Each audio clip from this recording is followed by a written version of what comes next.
Today is a joyous occasion to be meeting you, aka myself, because this video exists for me and for my expression as I look at myself right now. So hi me, to me, it's a joyous moment to be here for a second night in a row, just facing what I haven't been facing. And today, I faced something that needed to be faced because I decided to.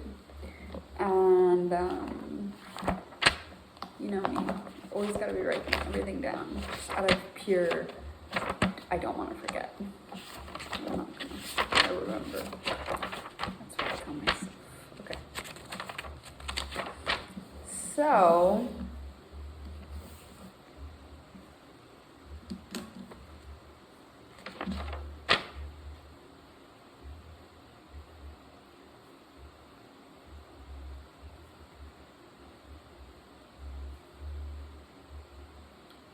the main thing that I was feeling really stuck on was just I had a deep confusion about reality, and truthfully, it was an existential crisis, and I often find myself in these, and they spiral into a deeper layer each time. And my whole life has kind of been an existential crisis, not gonna lie. You think you solved it and you end up there again, but in a deeper place.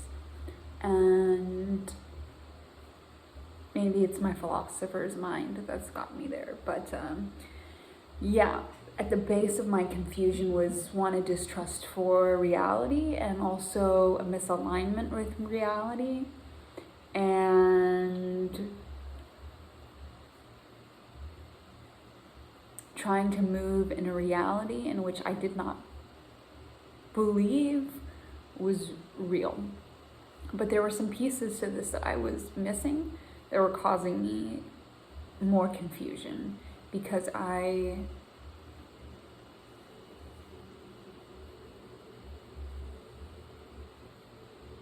totally have a spiritual ego. Not gonna lie. Got a spiritual ego, ended up in the spiritual ego trap. And I think many of us will deny that. And if I sat here and denied that, I would be literally lying to myself.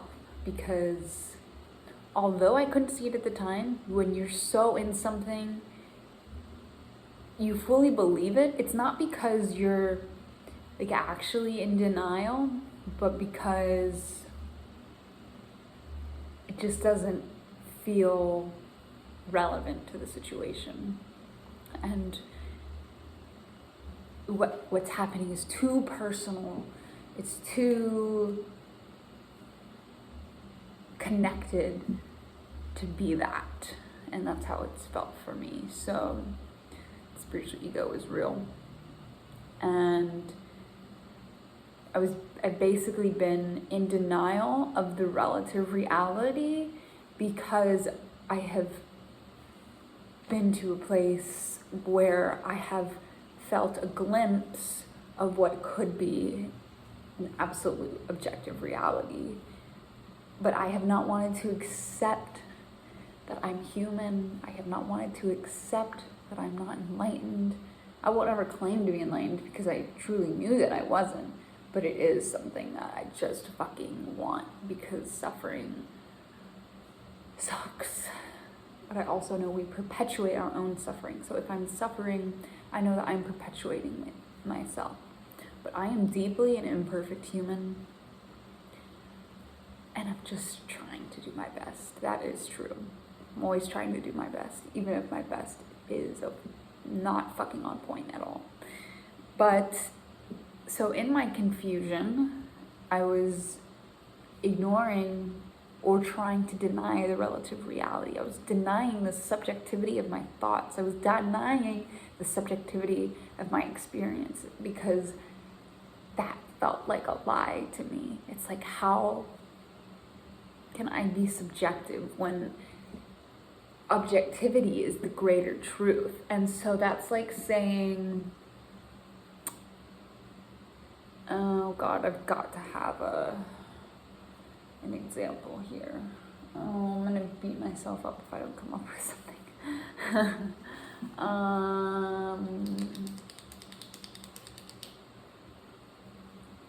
It's like I'm imagining a tree, and it's like saying the leaf on the tree is not a leaf, but that it is the tree. And while the leaf is a part of the tree, it's still a leaf. Now, is that true? Or is that humanity's desire to measure everything, which also keeps me in the loop of confusion and understanding my subjective, relative truth in this experience, which is that I'm a fucking human, and I'm an imperfect human with a lot of thoughts and a lot of questions, and frankly, I know a lot of those questions have to be surrendered, but boy, do I want to fucking know so bad. But that's gonna get me in trouble. It's gonna get me in trouble, and I know that I can't know, so why do I want to know? Why do I want to know what I know I can't know? Isn't that interesting? Why do I want to know what I know that I can't know? You know?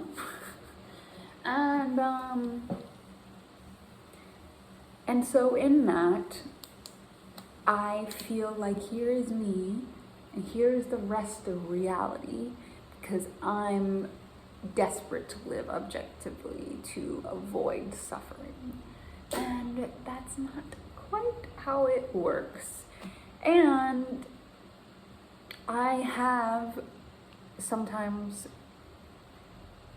proclaimed ego death, that I have had many ego deaths. And in ways I have, but they weren't actually ego deaths, they were persona deaths. And even then, it's still not the right word. And I'll tell you why. And when I figured this out, oh my God, I did not deny it for a single second, but it shocked me. And I had never thought about it in this way. It never came to me. And to receive this now, I just feel like, you know what? I'm fucking humbled. Thank you. Thank you. And what that is that ego death is not ego death. It's actually ego building. At least for me, it was ego building when I fly back in time to my very first ego death, to my very first, what felt like actual death, not knowing what death could even feel like, the closest thing I have ever come to.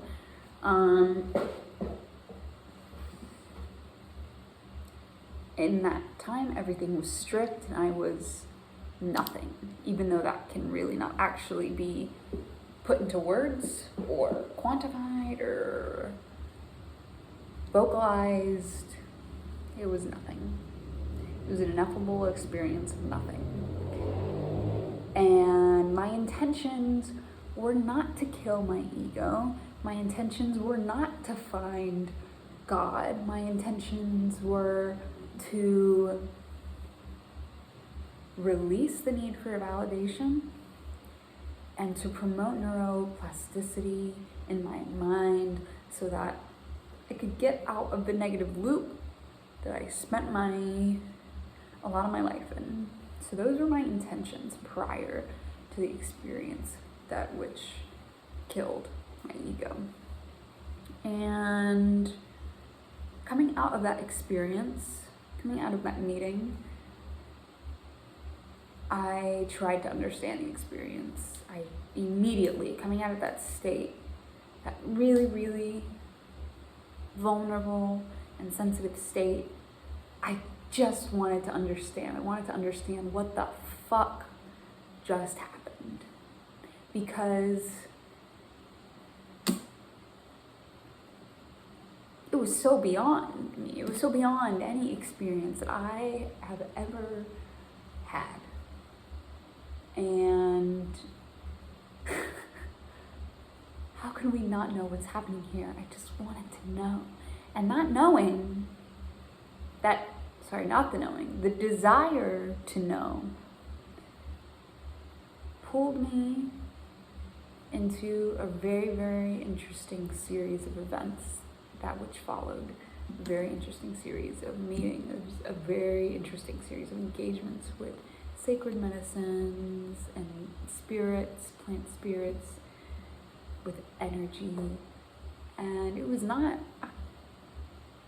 I don't know that it was the route I intended to go, but that's the point of life, isn't it? Sometimes it takes us to a place that we do not intend on going. But it happens because it needs to and because it's meant to. And that I had faith in, even though I could not understand at the time. And so coming out of that state and trying to understand, trying to measure the experience, a condition of our humanity to measure things.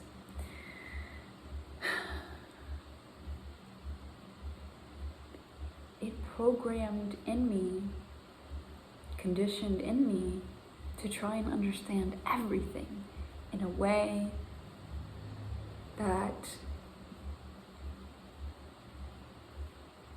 was already part of my essence, but really propelled it even more deeply. And I've never stopped trying to understand since that day. That's true. I think there might be moments where I have no desire to understand because I'm just so fully in the present and I love life and it's beautiful and scary all at the same time.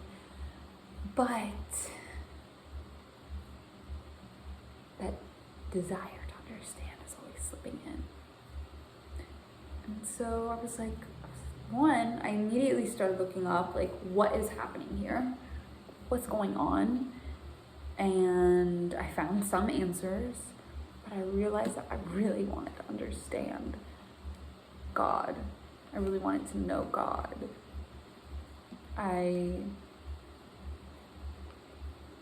That was never anything that I wanted in my life before, to understand God.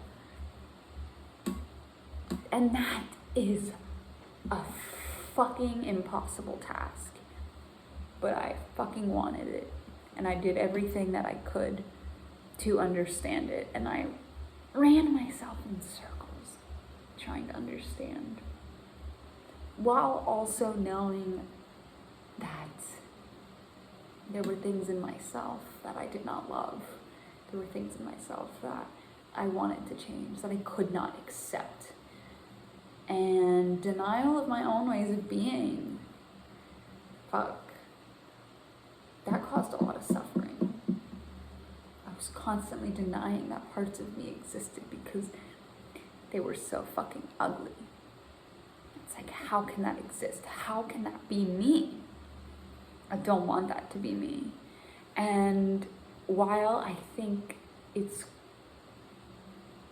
good in a way to not want those parts of us to exist, it's also not, and quite damaging, and a little bit the opposite of love to treat ourselves that way.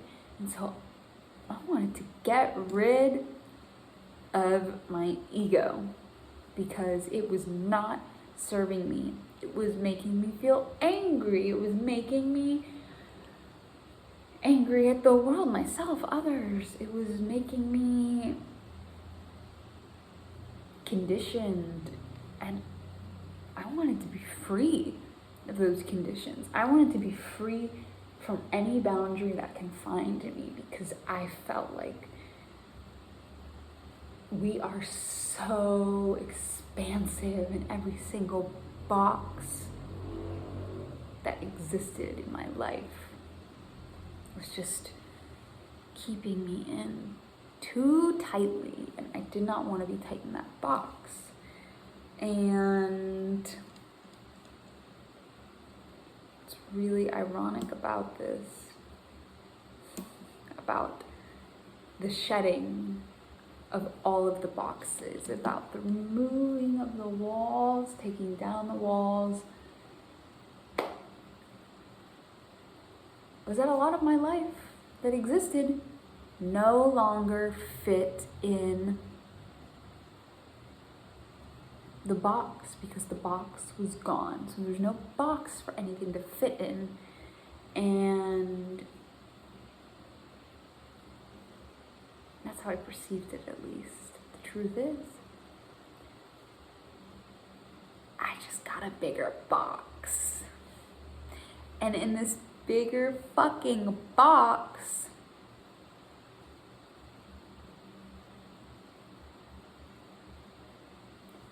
I had much more room to exist outside of structure and conditioning and programs and concepts and ideas. There was much more space to move around as myself and to express myself. And I no longer fit into anything that was decided for me. I like to refer to the ego as the gatekeeper of wounds. And so a lot of my life that wasn't aligning anymore, like my job and like my marriage, like my belief structure, my diet, my hobbies, all those things no longer aligned with me because the ego, my ego, said, you're not good enough to be in my life. You are not good enough to be in my life. That is pointless. That is pointless. That is pointless. You don't align with my newfound beliefs. You're in a box. I'm outside of the box. So I'm leaving your box for my box.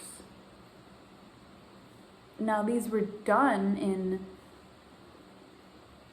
lovingly, not so lovingly ways. Good intentions, poor execution. And I did not fucking see it. I did not see it.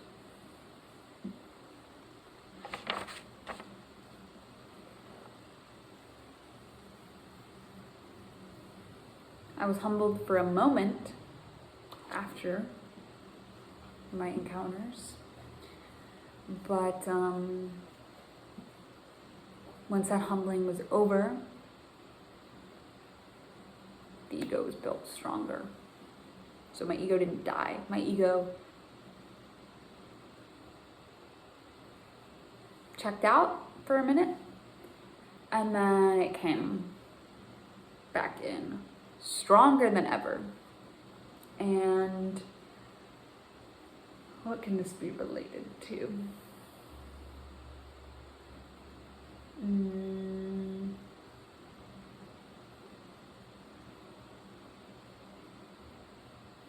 Like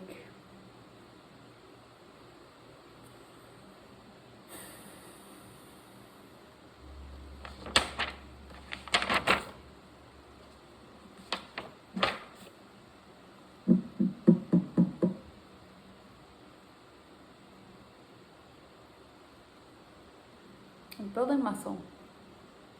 When you go and work out at the gym and you're weightlifting and you're training,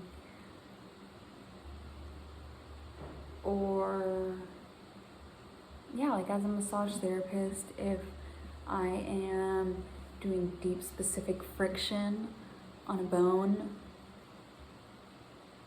I'm causing micro trauma to an area, and while there may be a death of cells, it's so new cells can come in and rebuild.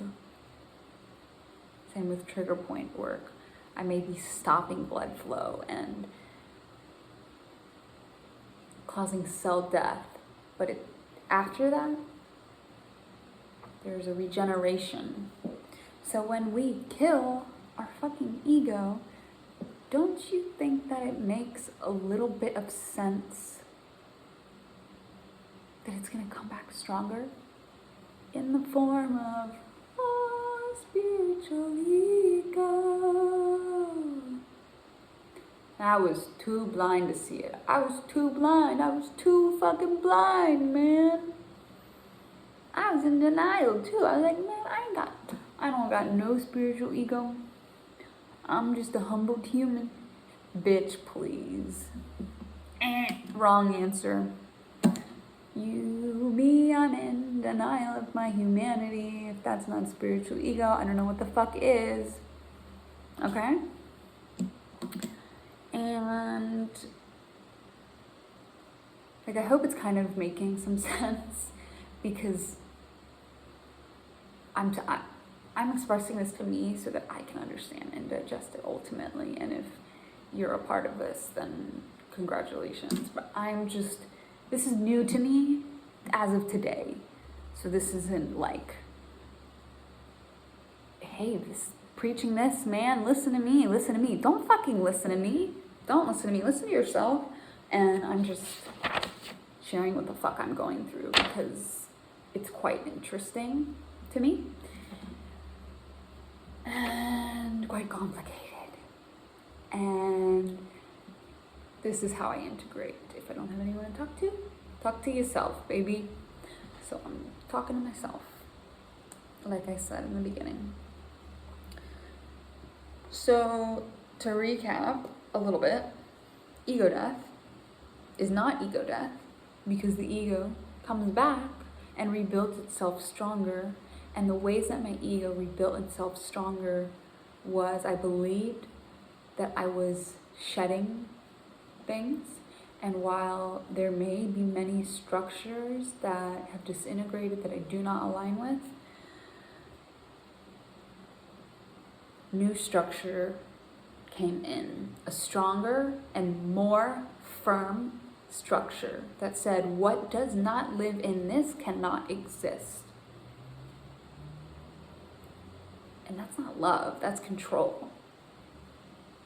And I just felt like I was in total confusion for fucking months. I've been confused, I've been in a cloud, and it's partly because I've been denying my subjectivity and denying my ego and not accepting that this wasn't a death, but a fucking building that I didn't quite sign up for and that I was not aware of. And you know what?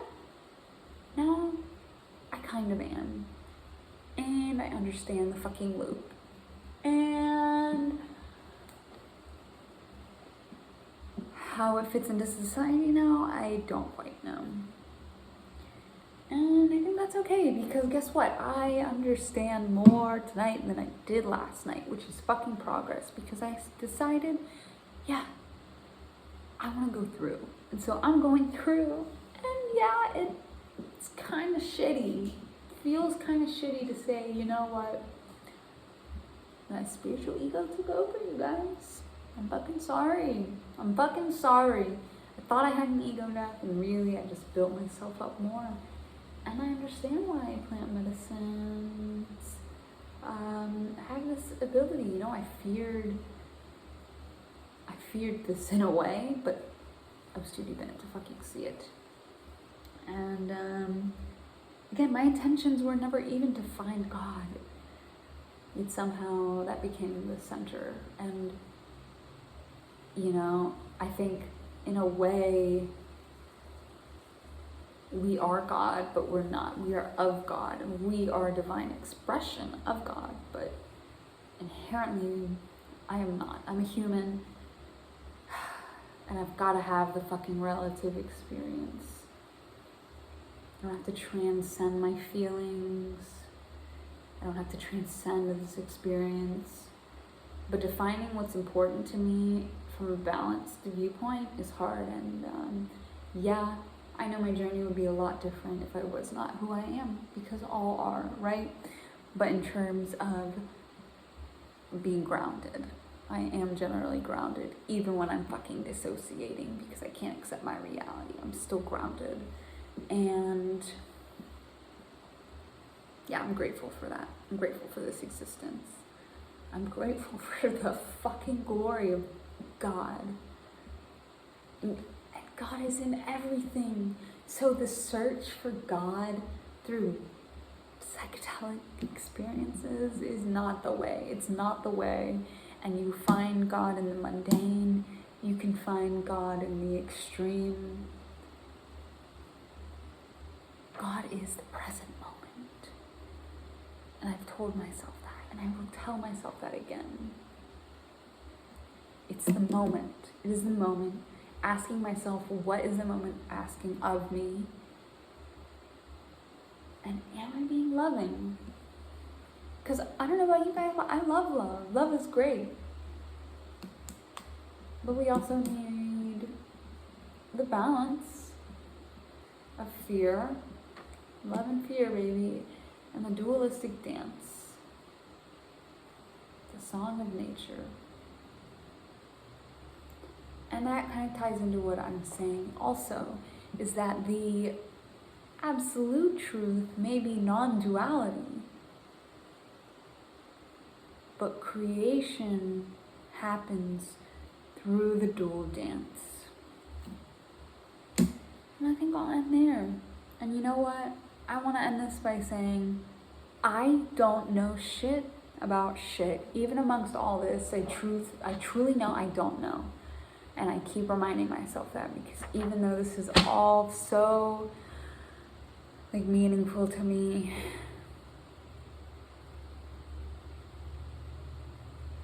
I allow it to be, but also don't cling too tightly. Let there be movement. Let there be freedom for continued exploration and not control and confinement.